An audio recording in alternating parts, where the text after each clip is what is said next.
નમસ્કાર મિત્રો, સુખનું સરનામું બહેનના પ્રેમ અને સમર્પણનો પરિચય આપતી શ્રી શૈલેષ સગપરિયાની બે ટૂંકી વાર્તા.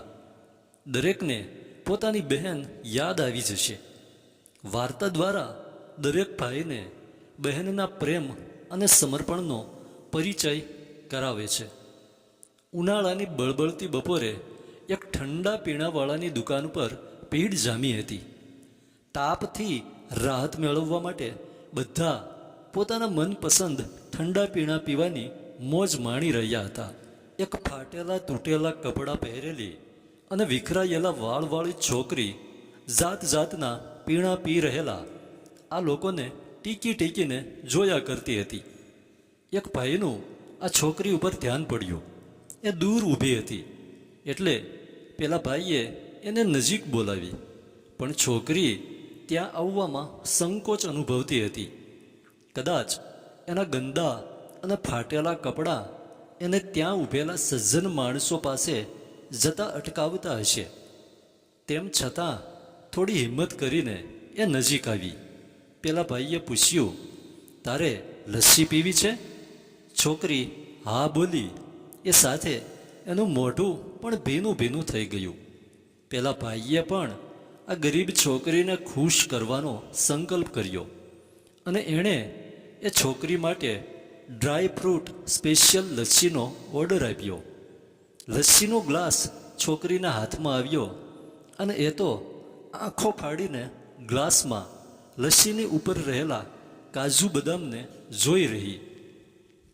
એણે પેલા ભાઈ સામે આભારવશ નજરે જોયું અને માત્ર એટલું જ બોલી શકી કે શેઠ, જિંદગીમાં કોઈ દિવસ આવું પીધું નથી. સુગંધ પણ કેવી જોરદાર આવે છે.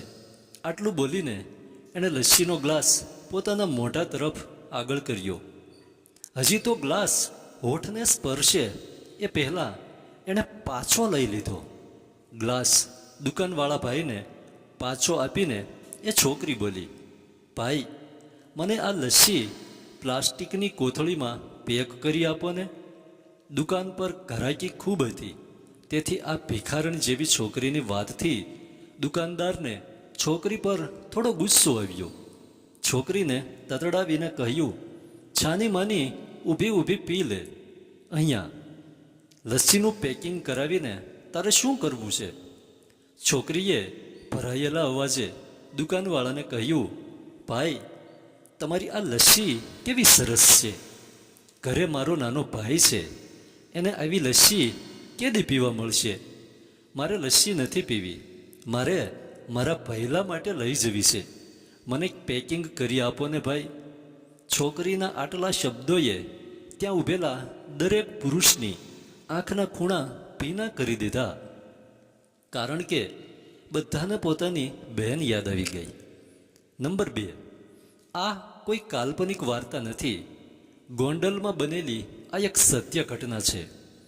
અપવાદ બાદ કરતા દુનિયાની દરેક બહેન પોતાના ભાગનું કે પોતાના નસીબનું જે કંઈ હોય એ પોતાના ભાઈ માટે કુરબાન કરી દે છે. હું ગામડામાં રહીને મોટો થયો છું. ભાઈ માટે તમામ પ્રકારનો ભોગ આપતી બહેનોને મેં નજરે નિહાળી છે. અરે, પોતાના ભાઈના લગ્ન થાય અને ભાભી ઘરે આવે એ માટે બિચારી બહેન ભાઈના શાળા સાથે પણ લગ્ન કરવા તૈયાર થઈ જાય છે. છોકરો ગમે કે ન ગમે, પણ એના ભાઈ માટે બહેન પોતાના અરમાનોનું ગળું ઘોંટીને પણ કોઈ ફરિયાદ કર્યા વગર ચૂપચાપ સાસરે ચાલી જાય છે. એક પર્વતીય વિસ્તારમાં નાની એવી એક છોકરી પોતાની કાંખમાં એક નાના બાળકને તેડીને તળેટીમાંથી ઉપરના ભાગ તરફ જઈ રહી હતી. ઢોળાવ ચડવામાં એને ખૂબ જ તકલીફ પડી રહી હતી. એક તો નાની ઉંમર, એમાં પણ એક તંદુરસ્ત બાળકનો ભાર અને પાછું પર્વતનું ચઢાણ ચડવાનું. એ હાંફતા હાંફતા આગળ વધી રહી હતી. આ વિસ્તારમાં ફરવા માટે આવેલા એક વડીલે આ દ્રશ્ય જોયું એટલે એનાથી ના રહેવાયું. એ પેલી છોકરી પાસે ગયા અને છોકરીને પૂછ્યું કે બેટા, આ બાળકને લઈને ક્યાં જાય છે? છોકરીએ કહ્યું, દાદા, આ પર્વતના ઉપરના ભાગમાં મારું ઘર છે અને હું મારા ભાઈને લઈને મારા ઘરે જાઉં છું. પેલા વડીલે પૂછ્યું, બેટા, તારી ઉંમર બહુ જ નાની છે. તે તેડેલું આ નાનું બાળક બહુ વજનદાર દેખાય છે. તને આ બાળકનો ભાર નથી લાગતો? વડીલનો પ્રશ્ન સાંભળીને છોકરી તો એકદમ ખડખડાટ હસી પડી. છોકરીને હસતા જોઈને વડીલને આશ્ચર્ય થયું. એટલે એણે એ છોકરીને પૂછ્યું, બેટા, કેમ આટલી બધી હસે છે? છોકરીએ હસતા હસતા જ પેલા વડીલને કહ્યું, શેઠ, આ ભાર નથી, ભાઈ છે મારો, વાલો વાલો પહેલો છે મારો. ધન્યવાદ.